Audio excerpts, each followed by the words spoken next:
The cargo bay doors hissed open, and Wu stepped out into the familiar chaos of Station Meridian.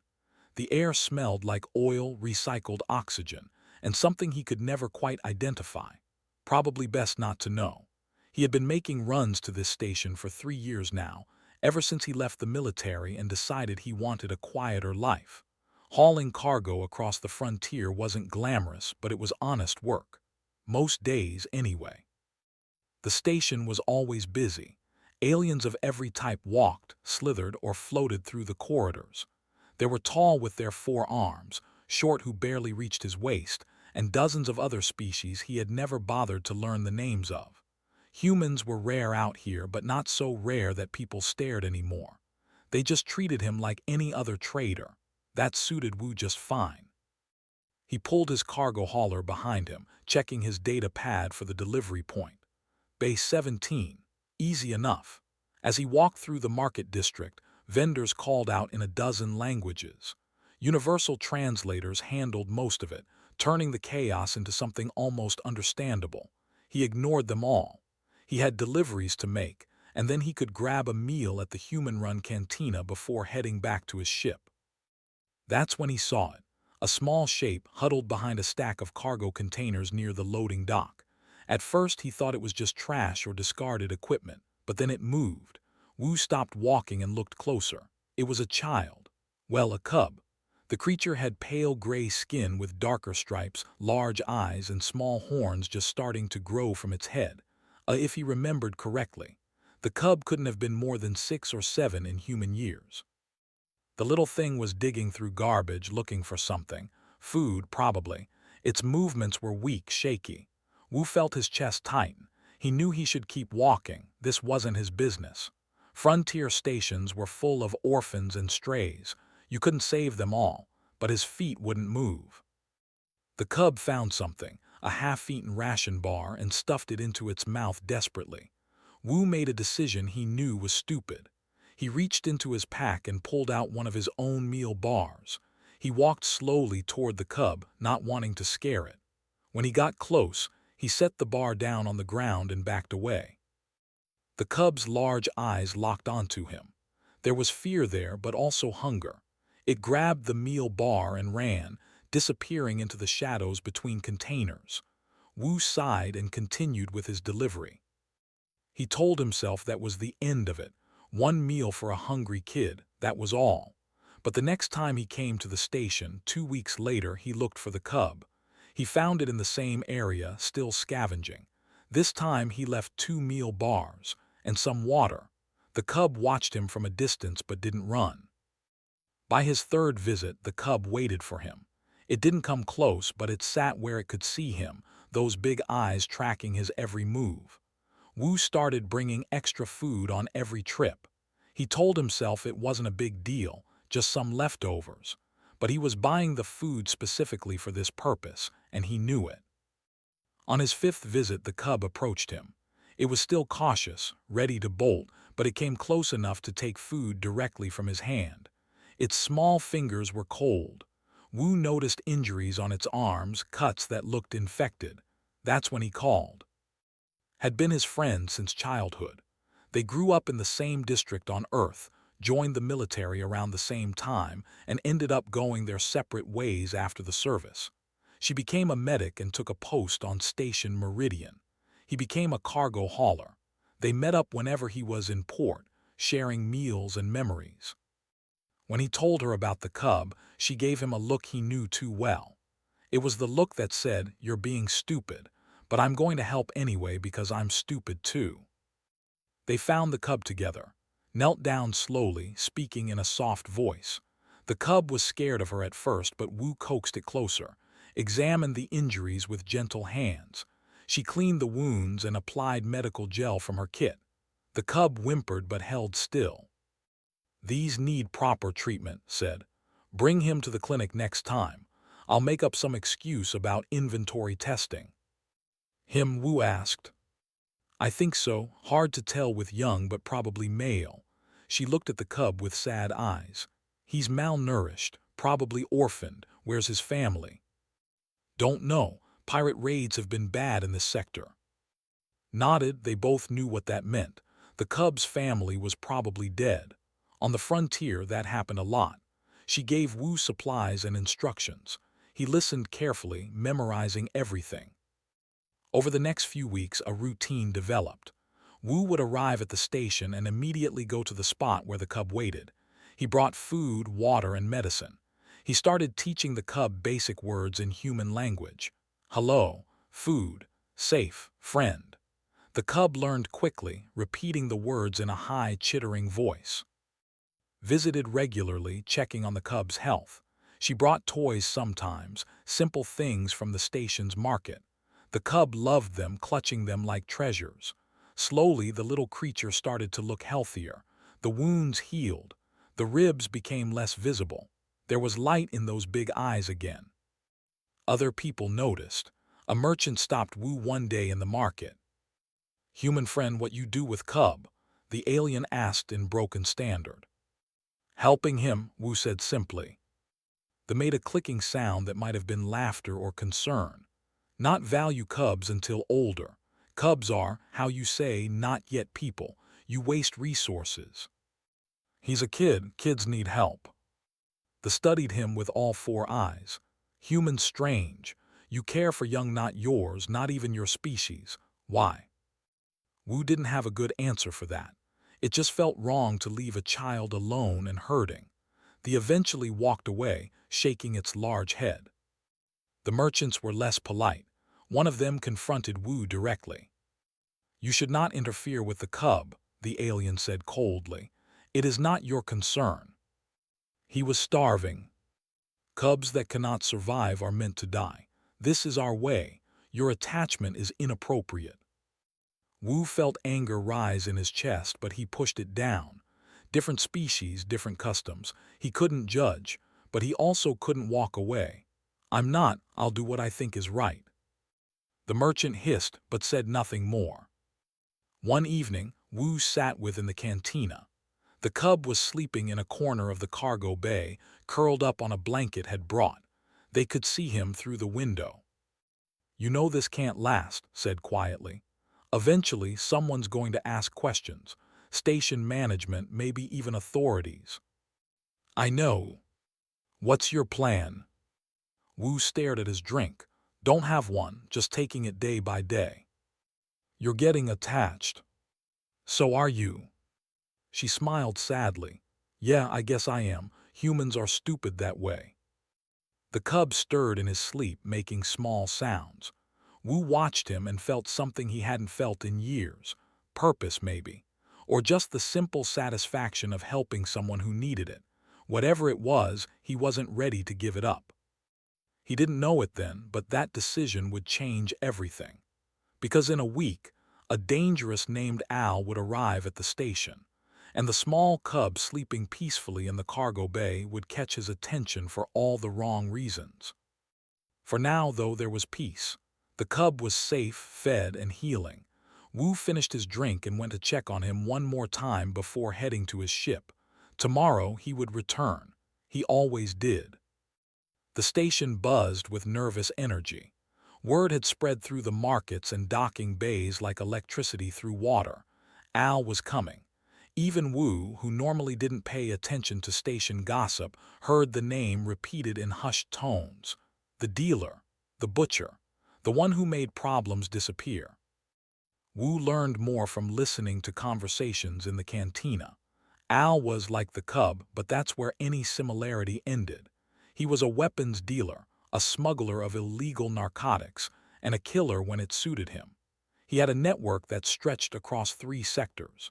Station security left him alone because he paid them to, and because crossing him was a death sentence. "Why's he coming here?" Wu asked the bartender, a human woman named.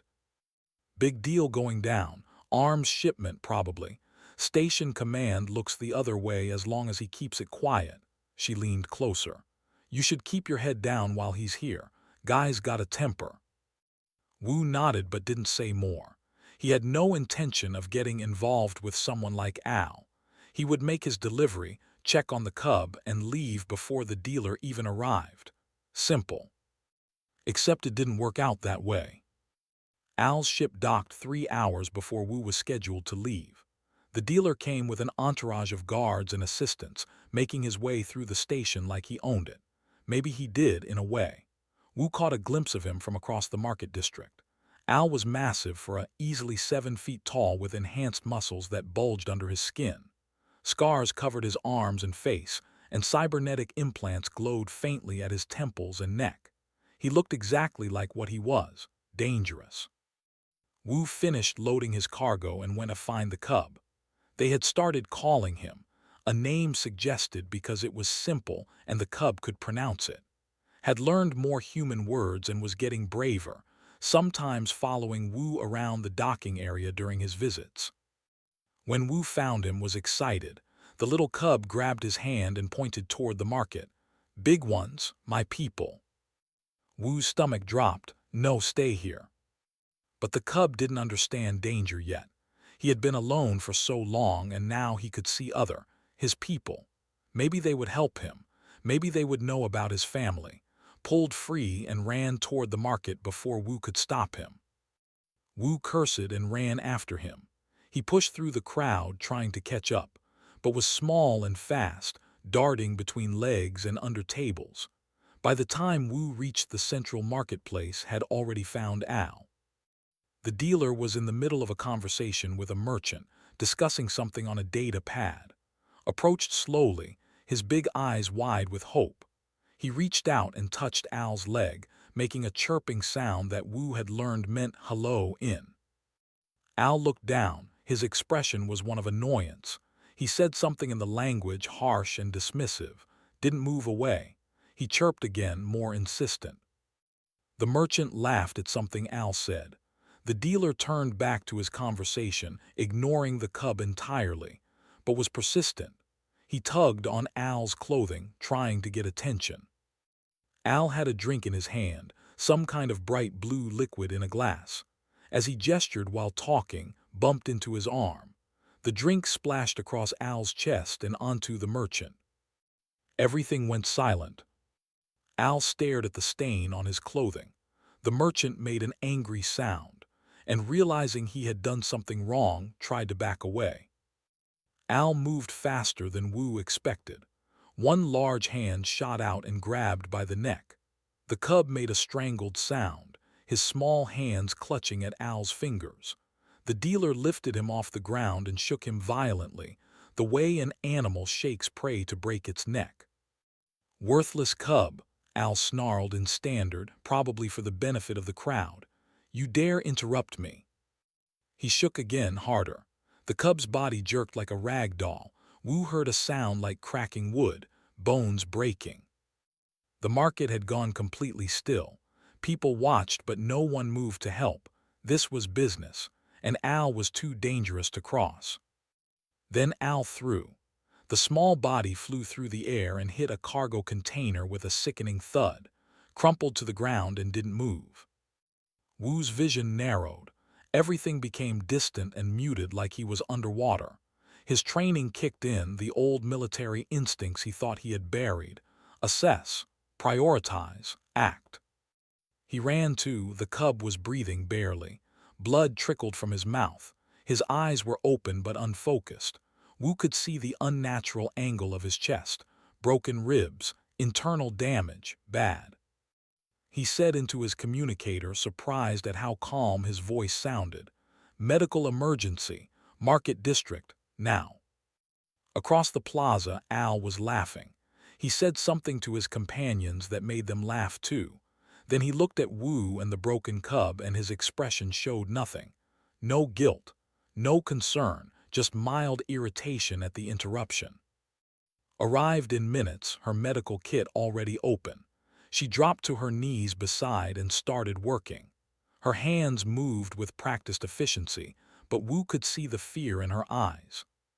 Multiple fractures, internal bleeding, severe trauma to the respiratory system. She looked up at Wu.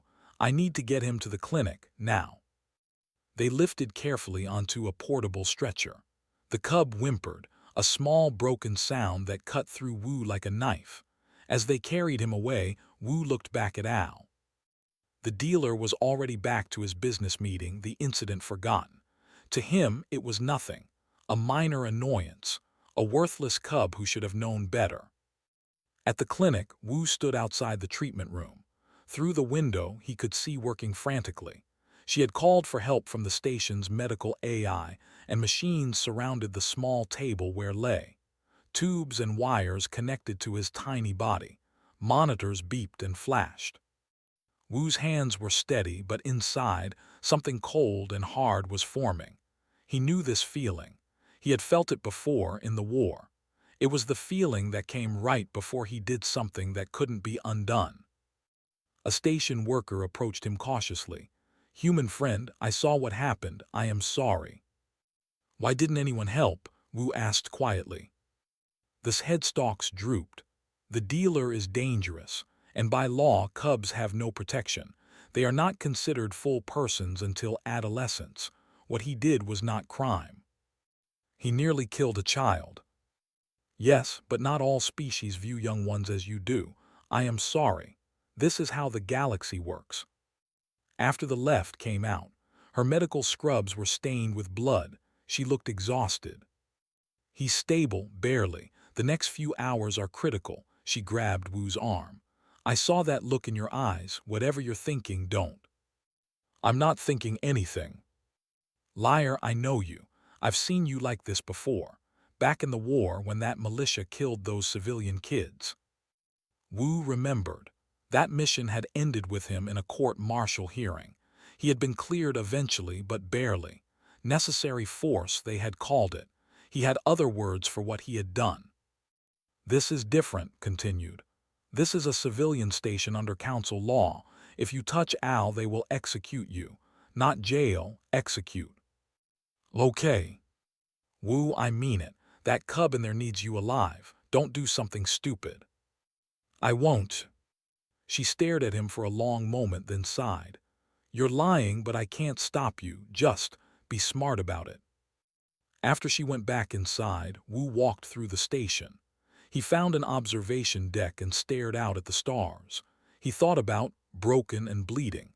He thought about the sound the cub's body made when it hit the container. He thought about Al laughing. The cold feeling inside him grew colder, more solid. He pulled out his data pad and started making calls. He had contacts on the station, people who owed him favors or who he had helped over the years. Information brokers, mechanics, dock workers. He started asking questions about Al, where he was staying, his schedule, his security, his ship. By the time the station's artificial night cycle began, Wu had a plan forming. It wasn't a good plan. It probably would get him killed or imprisoned. But when he closed his eyes, he saw his terrified face as Al shook him. Some things were worth the cost. He went back to check on one more time. The cub was unconscious, his small chest rising and falling with the help of machines. Wu put his hand on the glass separating them. "I'm going to fix this," he whispered. "I promise." Then he left to prepare for what came next. Survived the first night. Then the second. On the third day told Wu the cub would live, though recovery would take weeks. The words should have brought relief, but Wu only felt the cold determination growing stronger inside him. Survival wasn't enough. Justice was required. He spent those 3 days gathering information. His network of contacts across the station proved more valuable than he had expected. Everyone knew something about Al, though most were too afraid to say it out loud. Wu was patient. He listened carefully, pieced together details, and built a picture of the dealer's operations. A maintenance worker name told him about Al's ship. Docked in Bay 9, heavy security, guards at all times, they rotate every 8 hours. A cargo handler named Minyu mentioned the dealer's daily routine. He does business in the lower cargo levels. Sector C, usually. Less surveillance down there. Station command looks the other way. An information broker named Bora, who owed Wu a favor from years ago, provided the most useful detail. He's got a meeting scheduled 3 days from now. Final arms deal before he leaves the station. Lower cargo levels, section C7. His guards will be with him, but it's a closed meeting. No witnesses. Wu absorbed it all. He walked through the lower cargo levels, memorizing layouts. The area was older, less maintained than the upper station. Lighting was poor. Security cameras were few and often broken. Maintenance tunnels ran between the cargo bays, some large enough for a human to crawl through. It was a maze if you didn't know it, but Wu learned it. He checked on every day. The cub was getting stronger, though he still needed breathing assistance. When was awake, his big eyes followed Wu around the room. Once, the cub reached out with his small hand. Wu took it gently. "You're going to be okay," he said softly. Tried to speak but couldn't yet. His throat was still damaged, but he squeezed Wu's hand and that was enough. Watched these visits with growing concern. One evening, she cornered Wu in the hallway outside the medical bay. "You're planning something, don't lie to me." "I'm just gathering information." "For what purpose?" He didn't answer, closed her eyes and took a breath. When she opened them again, there were tears there. "I can't be part of this. I won't help you kill someone, even someone like him." "I'm not asking you to." "But you're going to do it anyway." He hurt, he nearly killed him, and he felt nothing. He would do it again tomorrow and not think twice. "So you become a killer, you throw your life away." "Maybe my life is worth less than making sure he never hurts another kid." Wu kept his voice level, calm. "I'm not asking you to agree with me. I'm not even asking you to understand. Just take care of if things go bad." Wiped her eyes angrily. "You're an idiot, a noble, stupid idiot." She turned to leave, then stopped. The maintenance tunnels in Section C are pressurized but not monitored. The emergency lighting is on a separate circuit from the main power, and Al's cybernetics make him visible to thermal imaging but not standard motion sensors. She walked away without looking back. Wu stood there for a moment, processing what she had just told him. Even disapproving of what he was doing, she still helped. That was friendship. That was humanity. The other species on the station began to notice his behavior. A merchant stopped him in the market. "Human friend, you move with purpose now. Changed purpose. This one sees it." The alien's 4 eyes studied him carefully. "This one remembers stories from integration wars. Humans who became focused like you. They were dangerous, yes." "Sometimes," Wu admitted. "The dealer leaves soon. 3 days. Why do you learn his patterns?" "Just curious." They made a sound like wind through metal. "Lies sit poorly on you, human friend, but this one will say nothing. Some wrongs must be answered, even if laws say no. Your species understands this better than most." Another alien, an engineer named Tal, offered unexpected help. "I hear things. I hear you ask questions about the dealer. I fix things on station. I know things too. Environmental controls in Section C7 sometimes malfunction. Lighting goes out, takes time to fix. Maybe 10, 15 minutes in darkness." "Why tell me this?" "The dealer killed my cousin. Years ago. Small debt, cousin could not pay. Dealer made example. Council said was legal business dispute." Tal's small face showed rare emotion for his species. "Some debts must be paid outside law." The word spread quietly through the station's working class. Humans weren't the only ones who remembered wrongs. They just acted on those memories more readily than others. Wu didn't ask for help, but information kept coming. Tools left in convenient places. Access codes provided. Small favors that added up. 2 days before the meeting, a station security officer named Jun approached Wu. Jun was human, one of the few in station security. "I can't help you officially," the officer said quietly. "But I can tell you that Section C7 security feeds go through a buffer system. If someone physically damaged the cables in Junction Box 47, it would take 30 minutes minimum to diagnose and repair. Just information." "Why risk telling me?" Jun's jaw tightened. "I saw what happened to the kid. I have a daughter back on Earth, same age. If someone did that to her—" He didn't finish the sentence. He didn't need to. The night before the meeting, Wu couldn't sleep. He sat in his ship, checking and rechecking his plans. He wasn't a soldier anymore. He was just a cargo hauler, but some training never left you. Room clearing, close quarters combat, using terrain advantage. He had learned it all in the military, and now he would use it for something they never intended. He thought about consequences. If he succeeded, he would face trial, probably execution. The council didn't look kindly on premeditated murder, no matter the reason. If he failed, Al would kill him slowly. The dealer had a reputation for that, making examples. But when he closed his eyes, he saw being shaken like a toy, heard the crack of breaking bones, saw that look of complete indifference on Al's face. Some things couldn't be forgiven. Some things required a response, even if that response cost everything. Wu visited one last time. The cub was sleeping, but his breathing was stronger now. He would live. He would grow up. And maybe, if Wu succeeded, he would never have to fear Al again. "Sorry, little guy," Wu whispered. "I'm probably not going to be around to see you get better, but we'll take care of you. She's good at that." He left the medical bay and went to prepare. He had tools to gather, systems to sabotage, and a monster to hunt. The station's night cycle was beginning. In 16 hours, Al would arrive in Section C7 for his meeting. Wu would be waiting. He spent the night in the maintenance tunnels, learning every inch of them.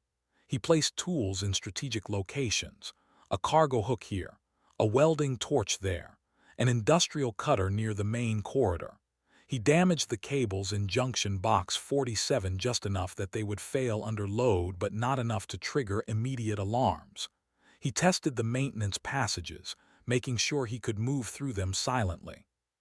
Humans were good at this. Their ancestors had been hunters on Earth, tracking prey through forests and across plains. Wu wasn't hunting animals now, but the principle was the same. Know the terrain. Control the environment. Strike from advantage. Finish quickly. As the station's morning cycle began, Wu was ready. He found a hidden spot in the maintenance above Section C7 and settled in to wait. He had water, a nutrition bar, and patience. Hours passed slowly. He watched workers come and go below, cargo being moved, standard station operations. Then finally he saw them. Al and his 2 bodyguards entered the section. The dealer looked confident, almost bored. Why wouldn't he be? He owned this station through fear and money. No one challenged him. No one dared. That was about to change. Wu watched them set up for the meeting. The bodyguards checked the area, their weapons visible. Al reviewed something on a data pad, occasionally laughing at whatever he was reading. The cold feeling inside Wu had become ice now, sharp, clear, deadly. He reached for the first tool and began his descent into the darkness below. The hunt was beginning, and before this day ended, Al would understand what it meant to face a human protecting something he loved. The dealer had made his mistake when he hurt.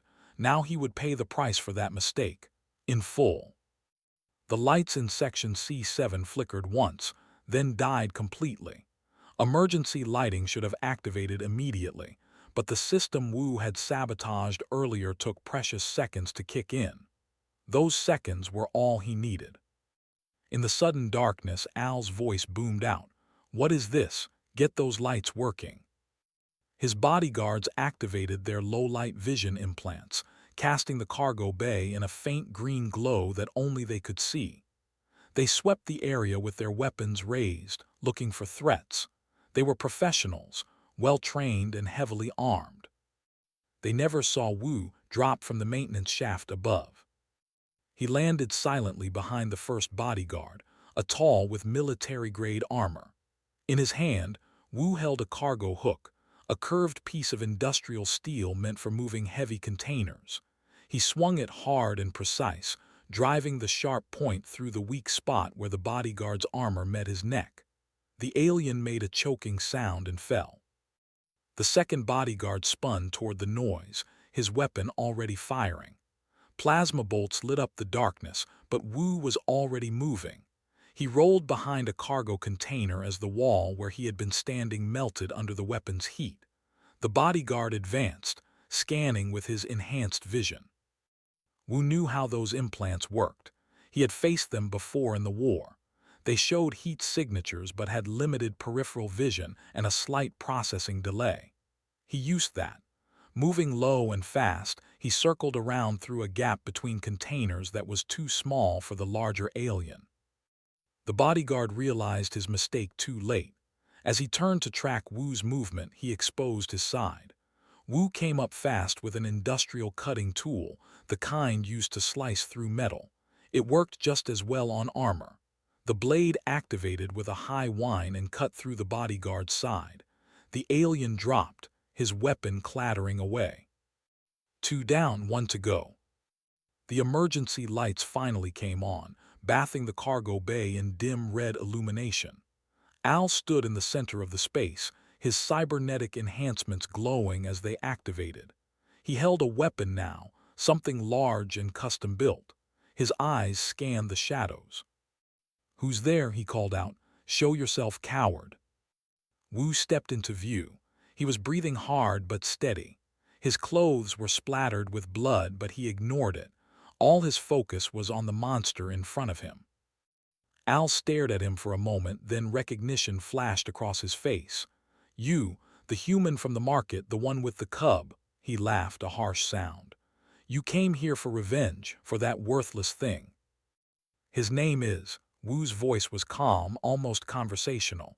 "You nearly killed him." "It was discipline." The cub interrupted important business. "You humans don't understand. Cubs are nothing until they prove their worth. He's a child. He's property at best, pest at worst." Al raised his weapon. "And you're a dead man. You killed my guards, attacked me on a council station. They'll execute you for this." "Worth it." Something in Wu's tone made Al hesitate. There was no fear there, no doubt, just cold certainty. The dealer had seen that look before, in soldiers who had accepted death and were now merely completing a final task. Al fired. The weapon's discharge lit up the cargo bay like lightning, but Wu had anticipated it. He dove behind a container as the wall behind him exploded. He kept moving, using the maze of cargo and equipment to his advantage. "You can't hide forever, human." Al fired again, destroying another container. "I'll find you and make your death slow." But Wu wasn't hiding. He was hunting. He had spent days learning this space, every corner and passage. Al was powerful and armed, but he was in an enclosed area against someone who knew it better, against someone who had nothing left to lose.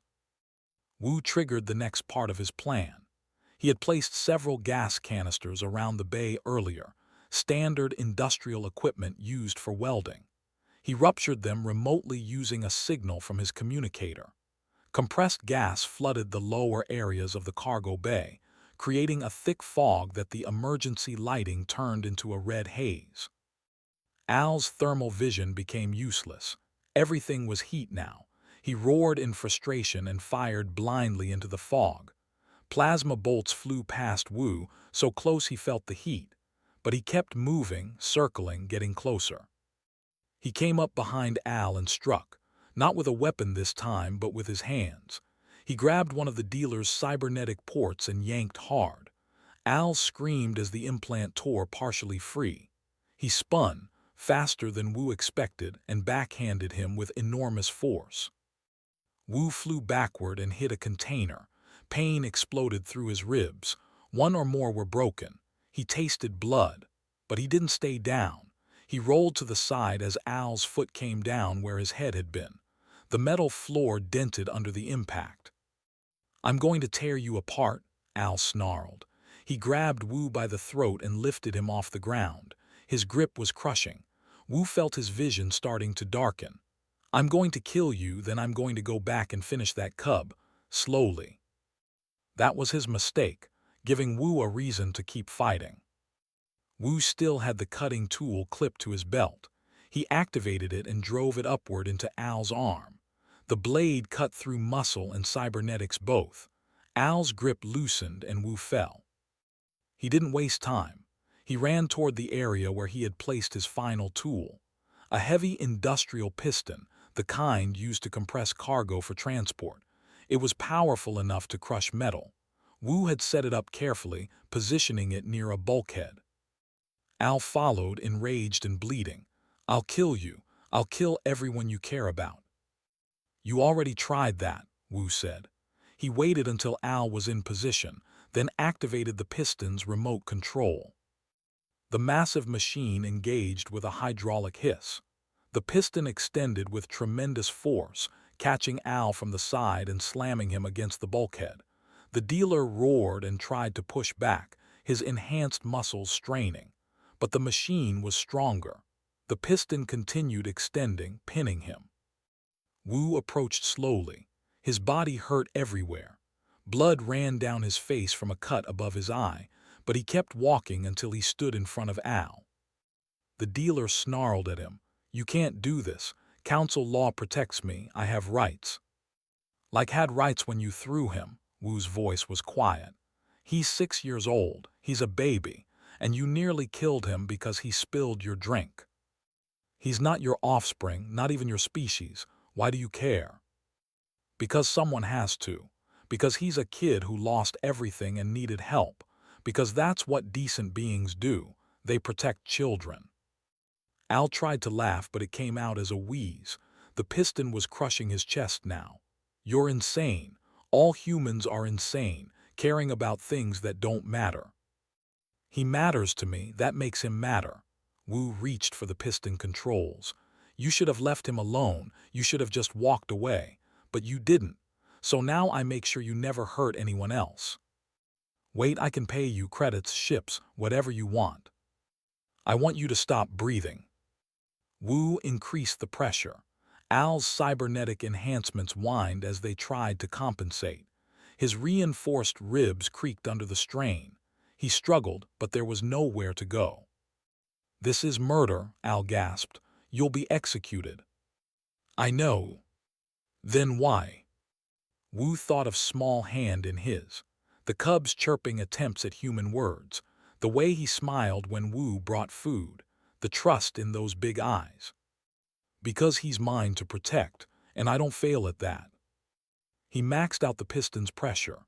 Al's chest collapsed with a sound like breaking branches. His cybernetics sparked and went dark. His eyes, which had been full of rage and then fear, went empty.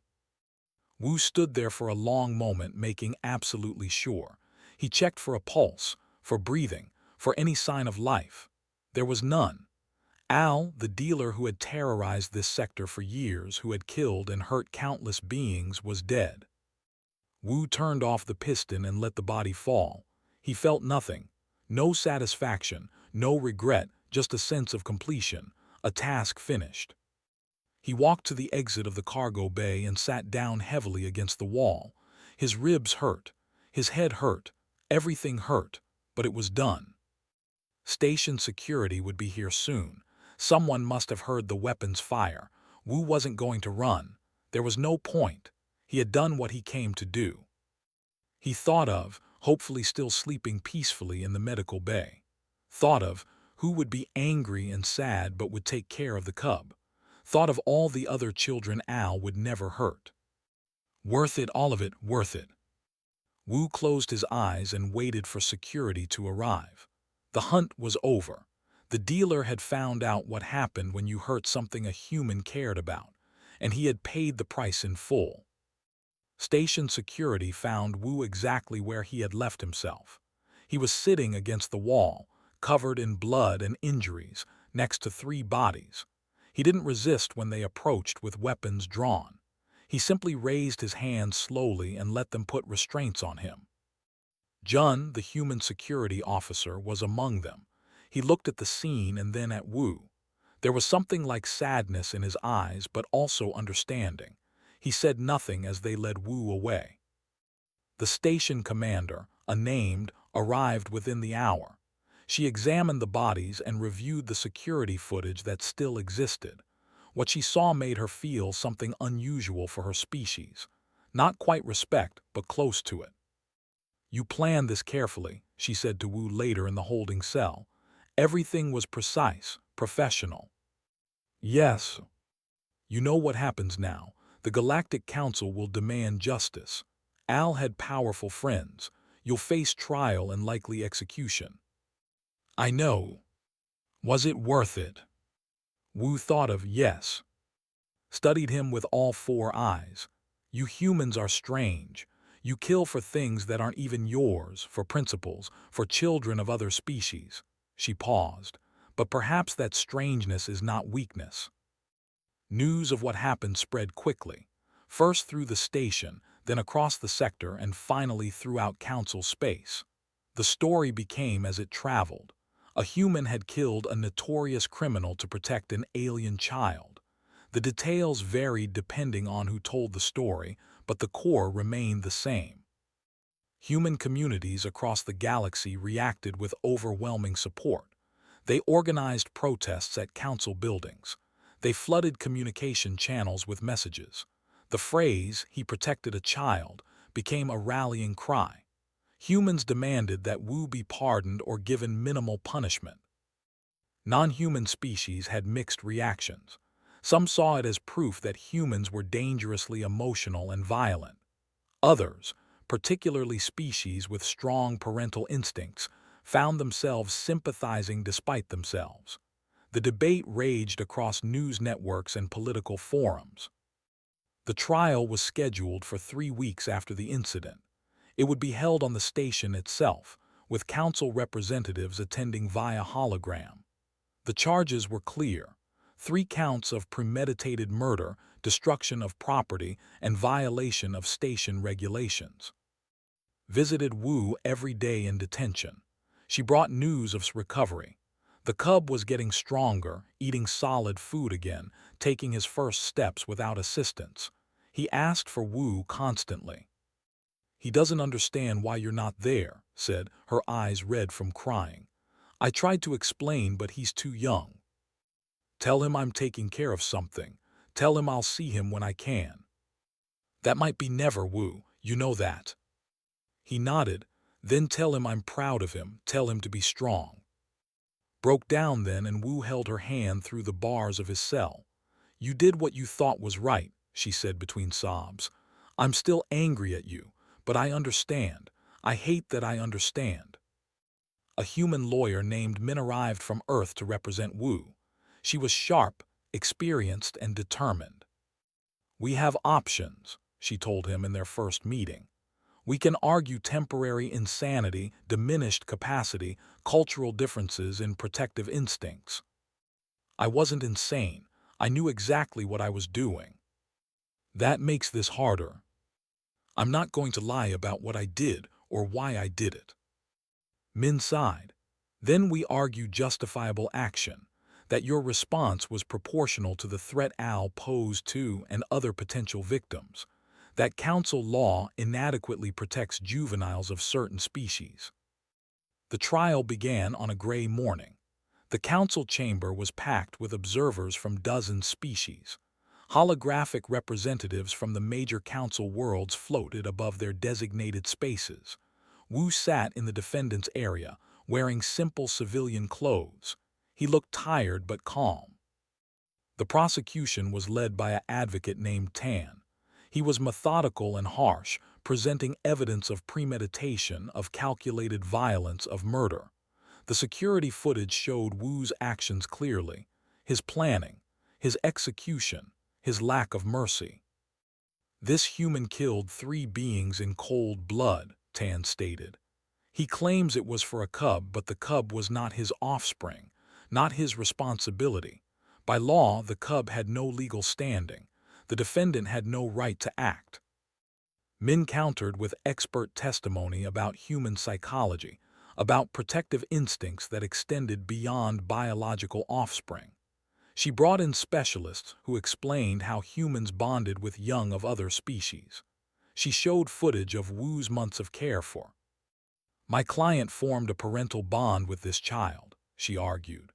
"When Al nearly killed, he triggered an instinct so fundamental to human nature that suppressing it would constitute psychological torture." The debate went on for days. Experts, character witnesses spoke. The station's residents, both human and alien, shared their experiences. Then came the moment that changed everything. Was brought into the chamber via hologram. The cub was still small, still recovering, but he was alive and healing. When he saw Wu, his face lit up. "Father friend," called out in his chirping voice, using the term he had created for Wu, "why you not come see me?" The translator rendered his words in standard, and the chamber went silent. Wu's calm facade cracked. Tears ran down his face. "I'm sorry, I was taking care of something. The bad one, the one who hurt me." "Yes." "Is he gone?" "Yes, he's gone. He won't hurt you again." Thought about this, his young mind processing. "You made him stop." "Yes." "Good, he was mean. He hurt me bad." Paused, then asked the question that silenced every being present. "Why the tall ones want to hurt you for stopping bad one?" No one had an answer he would understand. How do you explain complex legal theory to a child? How do you justify prosecuting someone for protecting him? The prosecution tried to dismiss testimony as irrelevant. Min countered that it was the most relevant testimony of all. This was who Wu had protected. This was why he had acted. Look at this child and tell him his protector deserves to die. The council deliberated for 2 days. When they returned, the chamber was tense. The head arbiter, an ancient being from a species known for fairness, spoke. "This case has challenged our understanding of justice and law. The defendant clearly violated multiple statutes. His actions were premeditated and lethal. However, his motivations were rooted in protective instincts that multiple species recognize as fundamental. We must consider whether our laws adequately account for such instincts, particularly regarding juveniles." The verdict came down, guilty of unauthorized violence resulting in death, but the sentence was unexpected. Time served, 3 years probation and community service. No execution, no lifetime imprisonment. The reasoning was carefully worded. While we cannot condone vigilante justice, we recognize that the defendant's actions were motivated by protection of a juvenile member who had been subjected to severe violence. Multiple council species acknowledge powerful protective instincts toward young. Failure to account for these instincts in sentencing would be unjust. It was a compromise. The law had been upheld, but mercy had been shown. Humans across the galaxy celebrated. Non-humans debated the implications, but it was done. Wu was released that same day. When he walked out of the chamber, was waiting with. The cub broke free and ran to him. Wu caught him carefully, mindful of his still healing injuries. "Father friend back," chirped happily. "Yeah, little guy, I'm back. You stay now."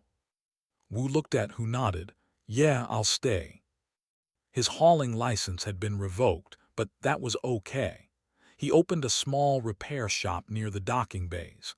Continued working at the medical clinic. Lived with Wu officially now, under a new cross-species guardianship law the council had created partly because of this case. Life settled into a routine. Went to the station's school program, learning alongside other species' children. He was bright, curious, and surprisingly kind given what he had survived. At night, he slept in Wu's quarters, always within sight. Sometimes Wu would wake up and check to make sure the cub was still breathing, still safe. The fear never quite left him, but was alive. He was healing. He was happy. Months passed. The station returned to normal operations. New ships came and went. Life continued, but something had changed. Other species watched humans differently now. They saw the fierce loyalty, the protective nature. Some feared it, others respected it. All understood it better. One evening, Wu sat with watching ships depart through the observation window. The cub leaned against him, his small body warm and alive. "Father friend," said quietly, "the kids at school ask why I live with human. They say it's strange."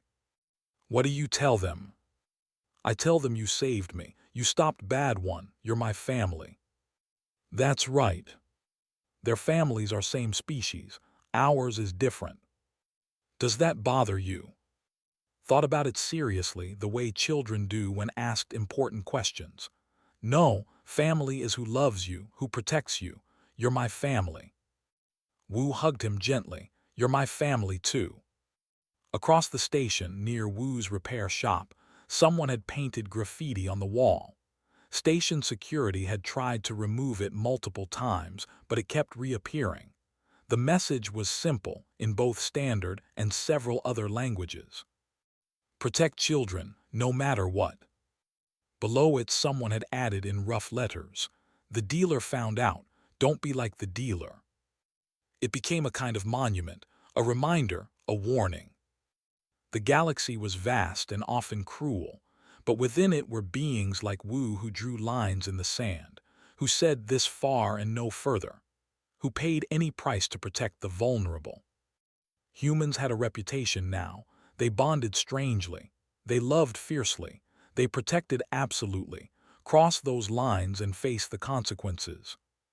The dealer had crossed those lines. He had hurt a child a human considered family.